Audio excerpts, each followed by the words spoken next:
Today we have something a bit more, well, exciting. I'm not going to say more exciting, I've got bigger and more interesting projects coming up. But I wanted to get this in before the end of the year, so talking hands are back, not my face this time. But let's get into it. So we're going to be building the mini 4x4 tank tracks, or the crawler unit. This has already been opened and you'll see why in a minute. In fact, if you can see the wheels here, you'll understand why it's already open. But I want to go through building one of the tank tracks here. I realise my lighting is a bit funny, so let's adjust that a bit. I think that's about as good as we're going to do, so we'll just dive right into it. So yeah, this is a package it comes in. This isn't exactly what I was expecting. I must admit I do like this packaging. It's not actually too bad. There's a couple of interesting things about it that we'll get into. All definitely Kyosho branded. You can see all the different parts in the back here. Comes with everything you need. Actually comes with more pins than you need, which is really, really awesome. But comes with exactly as many links and everything as you need. So this is the only thing you get in excess. Everything else, you've got exactly what you need. And that turns out to be the right mix. The pins, if anything, are really the only thing you need to worry about. So if you pull it open, it consists of the tank tracks for one side, tracks for the other. Now the astute will have noticed that I have actually, this looks a bit thinner than all the other pictures you see online. That's because I've already cut all these pieces off. Cutting and assembling each track takes about 20 minutes, so I did most of that off camera. But basically this is the experience you get. You also get one of these. We actually get two of these black sprues, and then you get the additional grip parts, which for making the tracks dig in a bit deeper. And that actually becomes important, which I'll show you why later. But those are the parts you get that actually construct the tank track itself. Very, very unusual and interesting combination of parts.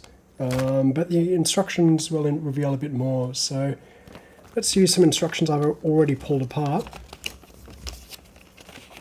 I actually found these instructions to be, there's something different about them compared to most Kyosho instructions, and they're very, very easy to follow. So as you can see though, pretty straightforward, there's a lot of steps. One thing I do like is they mark which parts to remove with this colour, but most importantly these are all fairly well spaced out and they've used an entire A4 sheet, which is nice. The other thing is it's glossy plastic rather than the paper Kyosho uses, which doesn't really amount to much, but I tend to get oil on my hands quite a bit when doing these cars, so the glossiness is appreciated for helping repel some of that. The second page is very, very similar. The instructions are pretty easy to follow.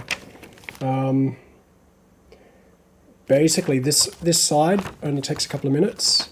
As I said, building these tank tracks take 20 minutes. If you're doing all four corners of your vehicle, fire up a good movie. It took me at least an hour and 20 minutes, or it will be by the time this video has happened, an hour and 20 minutes to redo all the corners of my car. So probably the most interesting thing is the, it's not going to work, how the tracks actually go together, which I thought was actually rather clever. They're composed of two parts, as you can see here, and they clamp down together to form one part, and then a pin is inserted in the front here like that, and then you just slide the other ones onto either side, and the two bits overlap each other so they don't come apart.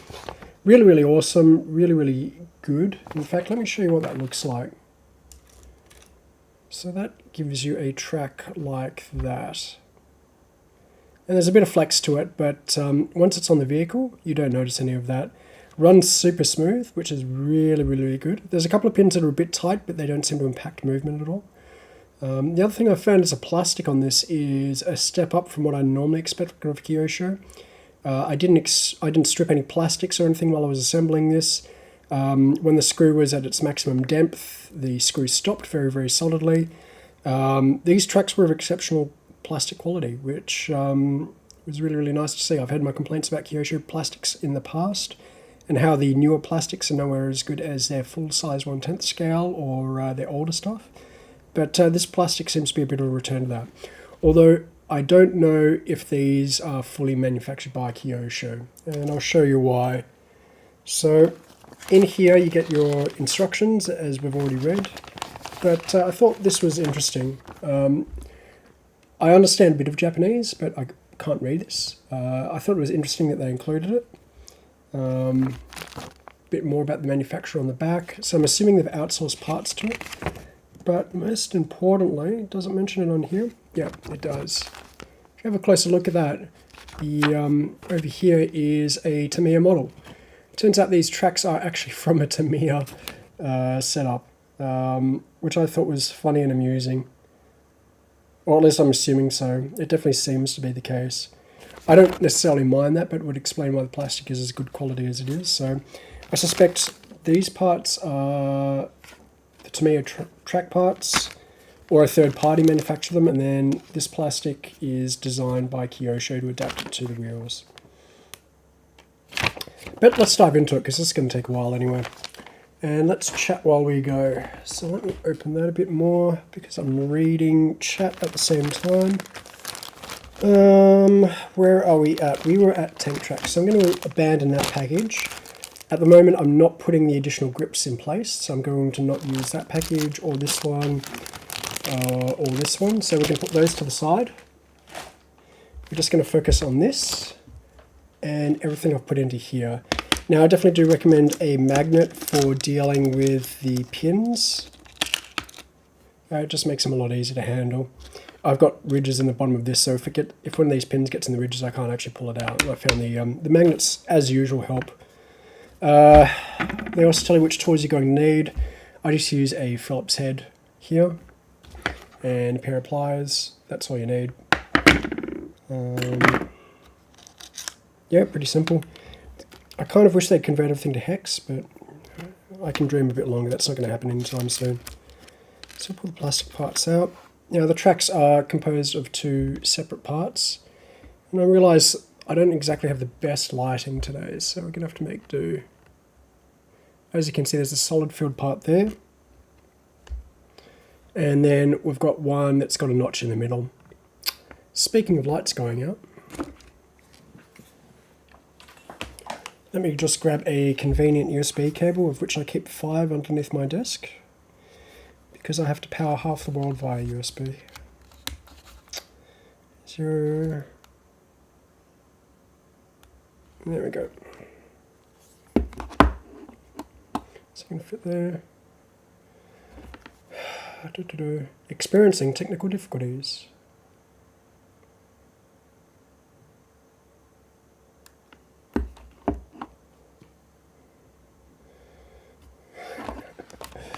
Okay, I might have to just do it there, which is right up in my face, but I'll just have to live with it. In fact, we're trying something new. The camera is actually resting on top of the microphone at the moment, so you might be hearing some tapping at your end.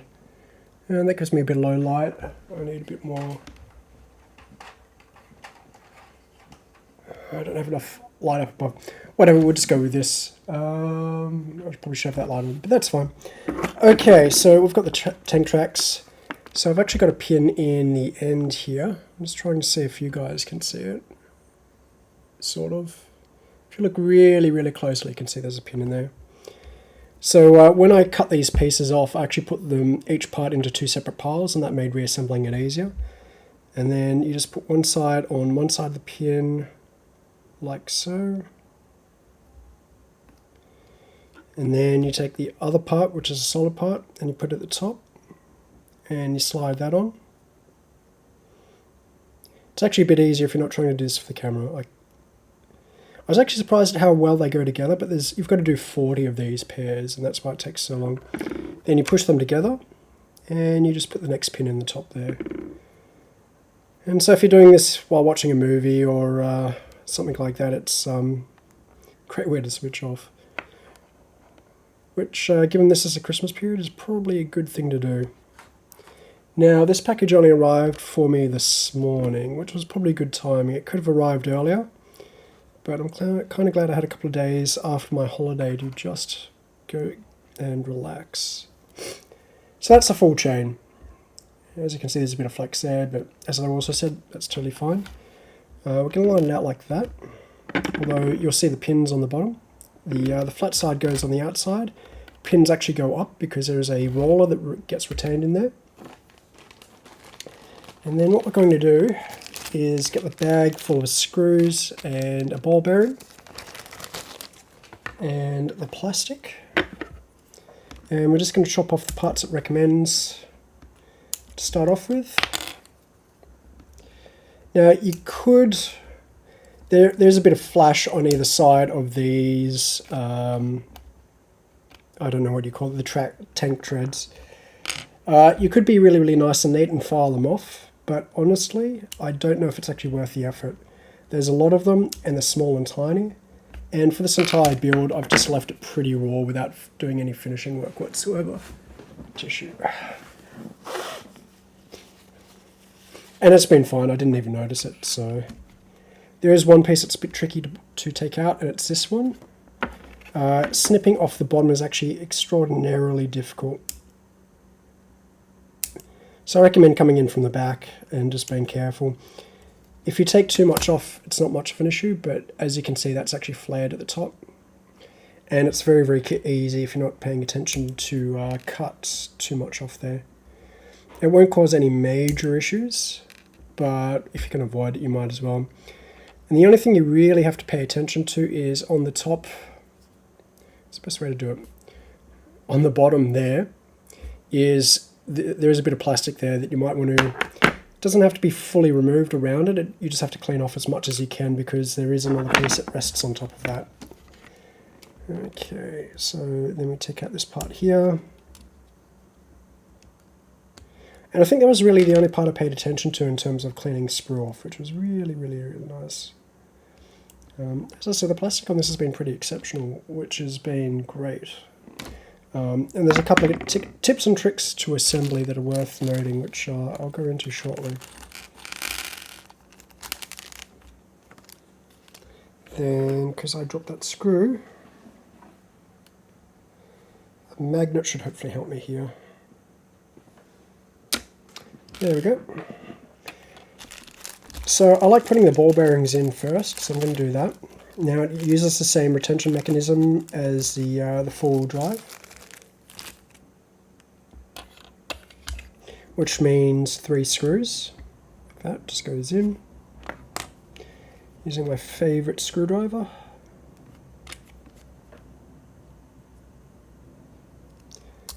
And everything goes in pretty straightforward manner.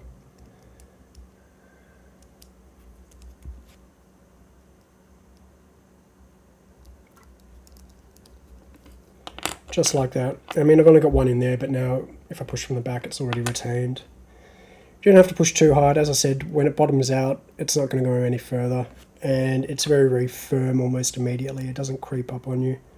So you don't really have to be worried about stripping plastic due to over tightening, which is kind of nice. Just don't apply excessive pressure. I normally actually let my fingers slip when I do this, and as you can see, I'm just twisting, and the screwdriver is not turning at all. It's just my hand sliding over it. Bum, bum, bum. And we're doing pretty well schedule wise, which is very, very, very rare for me.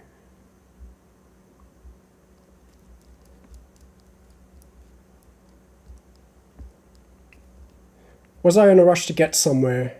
I can't remember what we were talking about, but possibly yes.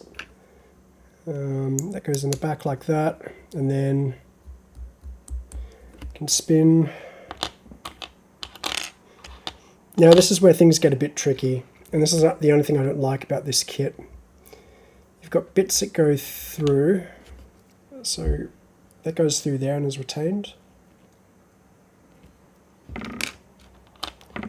And this plastic part goes into a little indent on the back here, like that. And you'll notice that this side's got a curve on it. It actually bows in, and then it actually lines up to this little peg here that gets retained and held in by that piece of plastic. So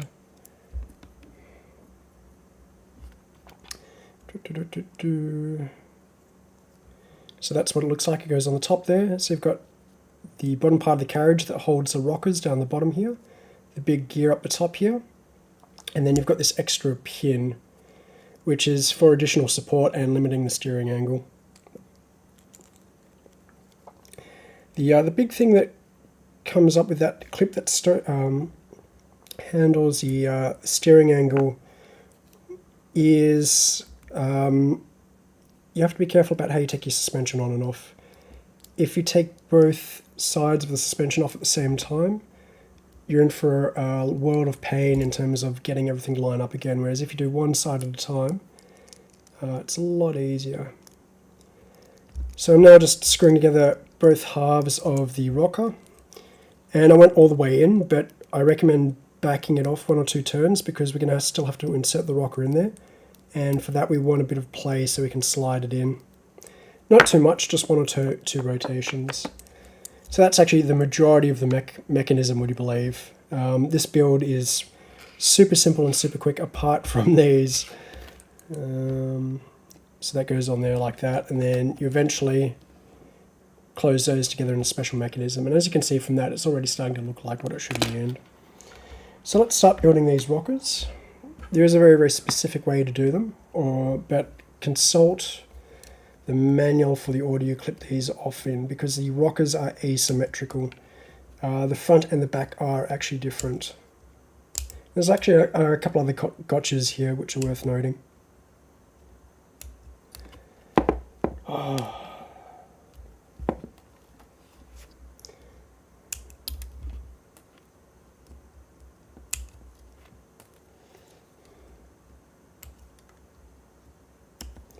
Okay.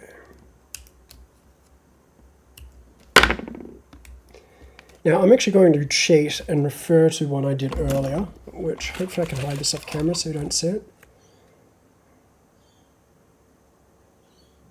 It's that way. It's that way. So these are the half ones. Right. So we use a couple more of the pins, and the pins go into the rocker, as you can see there.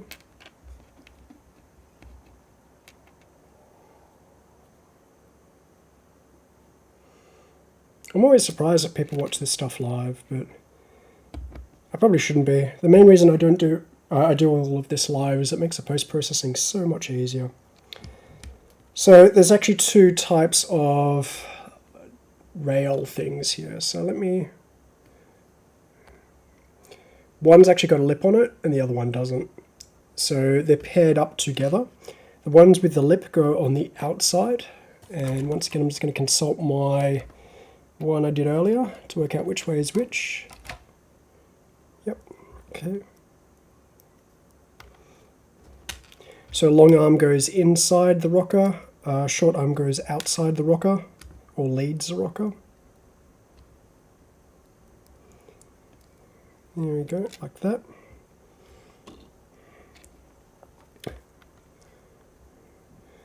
And then we line everything up.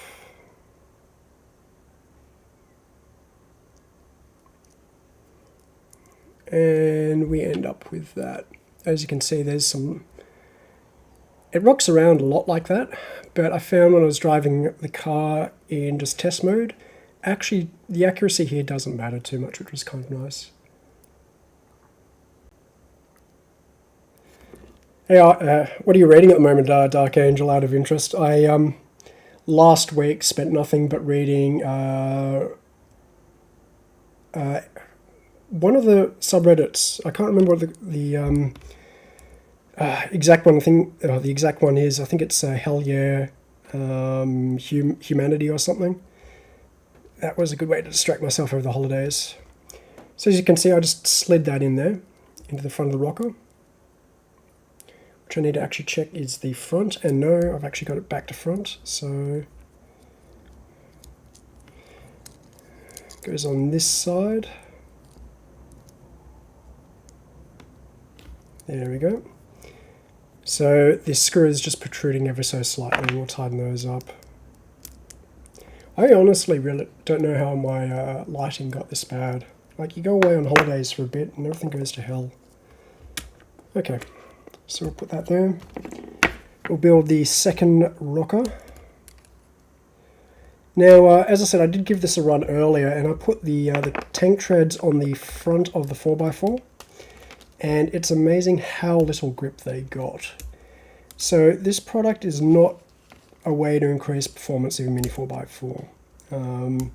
If you've got loose terrain, such as snow or really, really fine soft dirt, or sand mounds, probably perfect.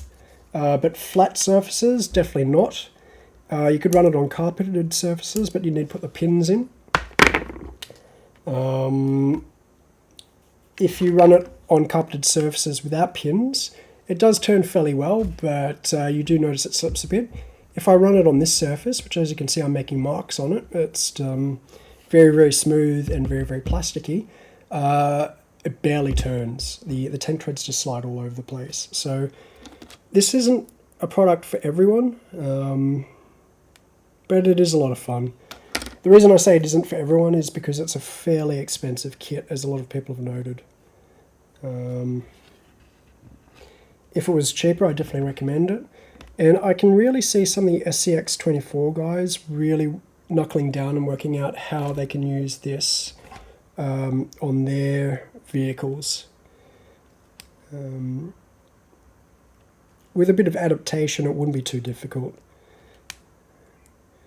And give you some more options for the other 4x4s, which are a little bit less accurate, but a lot of people have a lot more fun with them. So I do like the Mini 4x4s for how scale accurate they are, but that's definitely not for everyone.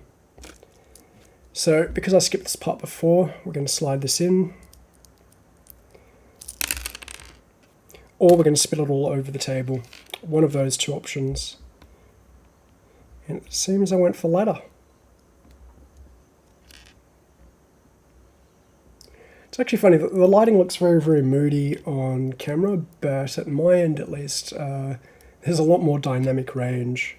So my t-shirt doesn't look black at my end, for example. I should have modified the video settings before I launched. So I've got the clamp here, and there's a pin in this little protrusion here. And as you can see, the protrusion I'm referring to is this one here. And then there's like a little dip here, and then a little push out, I guess you'd call it. So what you do is you line it up. There's like a little pin. You can see the little highlight for it about there. Actually, you know what? Can I point to it with this? Yes. About there, there's a little bump there that goes into one of those protrusions. So that's why you need the screw to not be fully screwed up or screwed in, because you need to be able to bend these two arms and slide it in. But this is all explained in the manual. There's nothing really unique or rare or difficult about this. In fact, it's one of the easier, considering how complex it looks, it's one of the easier Kyosho things to actually build. So we've now got both little rockers at the bottom here. They're not sprung or anything like that. They don't really need to be. So we now move on to the tracks. But before that happens, because I want to throw this away, the sprue, there's a couple more pieces to cut off.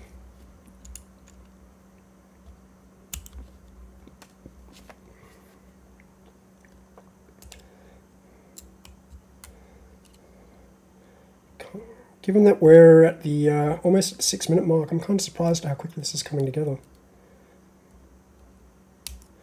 So it really was the tracks that took me forever. Wow. There's time I'm never going to get back. So we put the tank tracks on like that. Put that over the top. Bring this side up. Now we locate the pin that we put in here previously and push it all the way to one side. And then we open up the last link. In fact, I have to push it the other way. And then we bring one side of the link up to align with one side, like that, and push it through.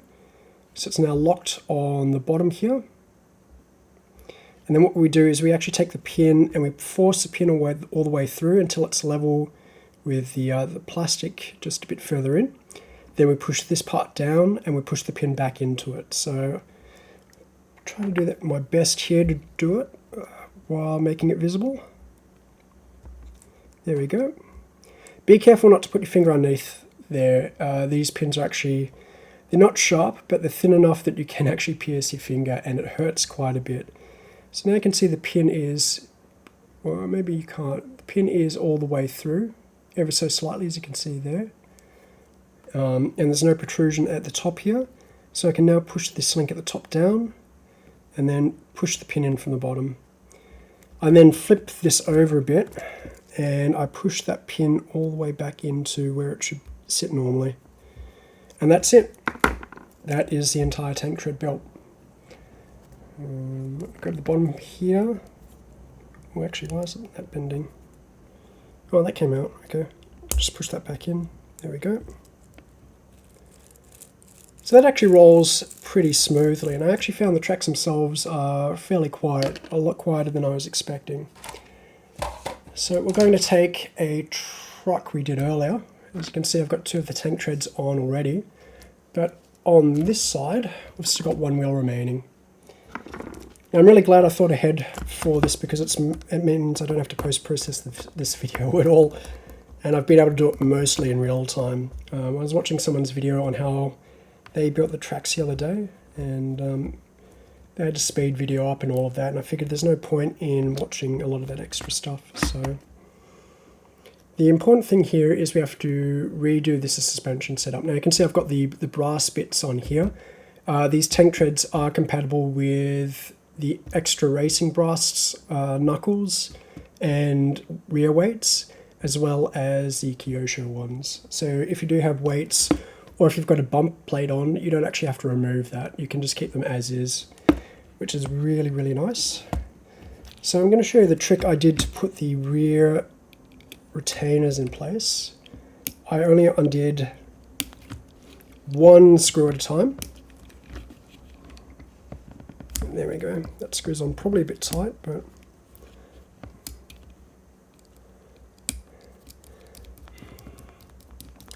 so back 1 all the way out.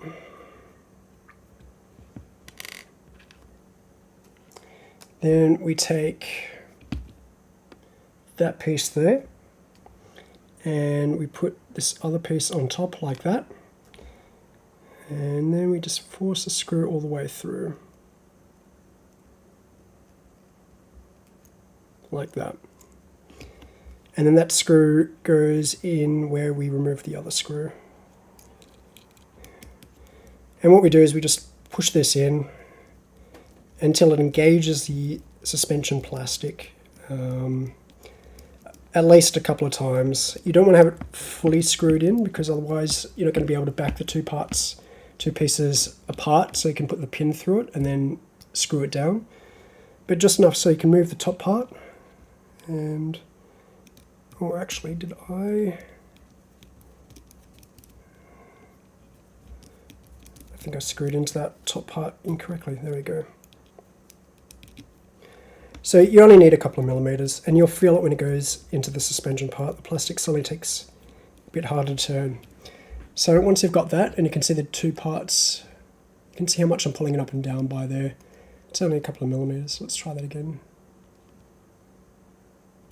That's all you need. So we start on the other side,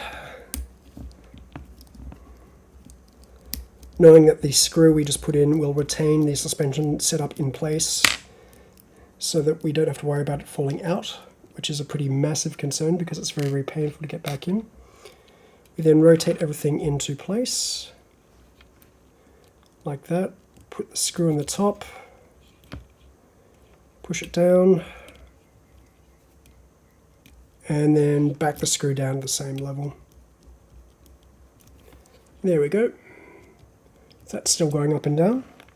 Now the fun bit is that we put this in like this, force this screw, well actually there's a couple of ways to do it. I'm going to do it this way, I think.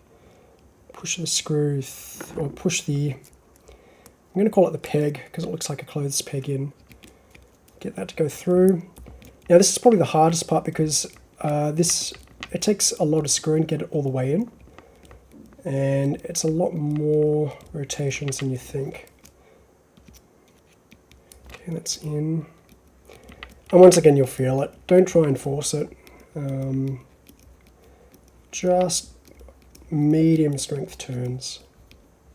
When the screw doesn't want to turn, just back off. So that's all loose now. as you can see. So we're going to force it in. In fact, I'm going to put it on its side to do this. After I put that spacer battery back in.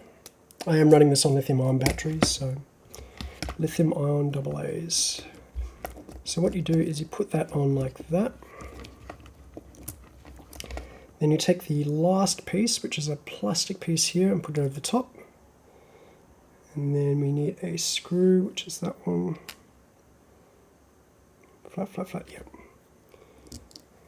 And screw down, and everything should feel its way into place. The other thing to do is not to tighten it fully, because you've got to get the wheel meshing with the wheel hub. And as we all know, the Kyoshis have a really weird rear wheel hub. It's a tri-wing shape rather than a hex.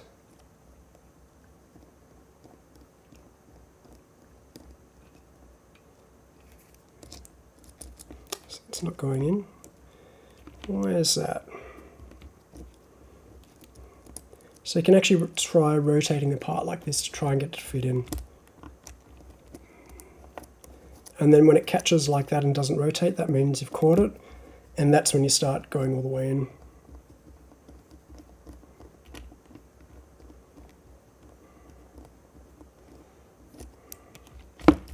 Just going to lift this because it doesn't appear to be catching. So I actually might have the wrong screw in here, plain and simple. Let's try that one, because that one looks different.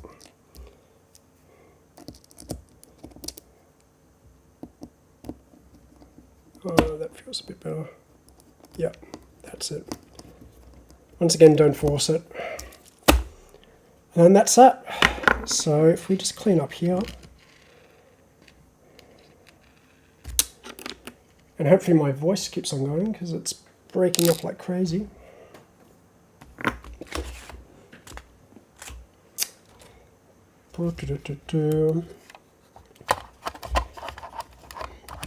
So yes, unfortunately I did this to my Jeep, which is my bog stock car, with a slightly lighter suspension oil. So it's using a 20,000 weight oil, whereas my Jimny is using a 30,000 weight oil, and they perform on off-road terrain differently. So the 20,000 weight articulates more. Now these things are not these tracks are really not for articulation, but they do sit a bit higher than the wheels, about half a centimetre, or about one pinky finger higher. And even under maximum suspension, you'll see it doesn't come anywhere near to bottoming out on the chassis itself. So let's just flick the power on that. And this is so bog stock, I'm actually using the original transmitter as well. It's now flashing. Okay. And there we go.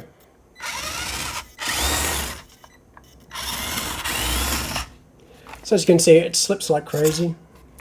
The wheels turn pretty easily, but I'm assuming if you've got little bits in it that actually dig into the ground, and there's two different types, there's pins and then there's bars.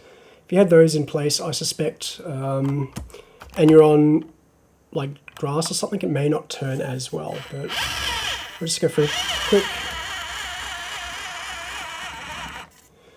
I don't actually want to end my stream, so I'm going to stop that, but I'll put my hand under there. As you can see, it's not climbing particularly well. If you've got a bit of a ramp to get up this initial bit at the front, works totally fine, but it doesn't, unlike the wheels do, especially the Toyota and the Jeep wheels, which are a bit grippier. If you push them up against the surface, they don't start lifting the vehicle. As I said, if you had sand or something, this would work great, especially if you've got the little grips in there. And in fact, in that terrain, you probably want to go with the bars.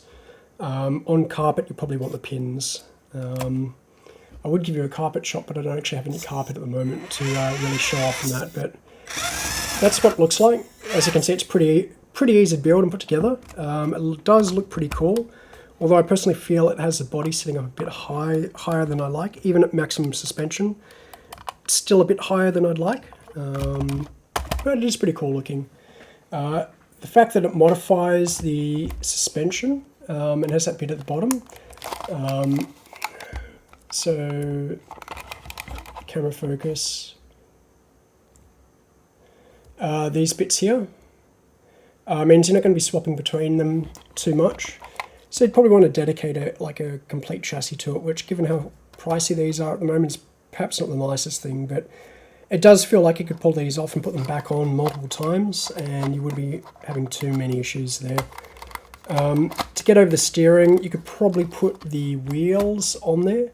That would give you the best of both worlds, so it would give you a lot of turning and the ability to climb up.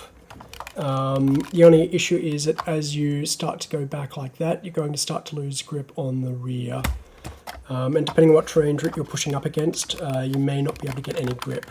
So carpet with spikes would be fine, but if you're in the kitchen on tiles, probably not the best. Well, that's that. I hope you liked it. If you have questions, leave them below.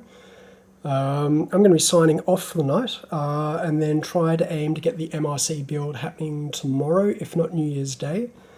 So I'll see you then if you're interested then about that. As I said, questions, leave them below. Happy to answer them about this or anything else, and I will see you later. Keep on building.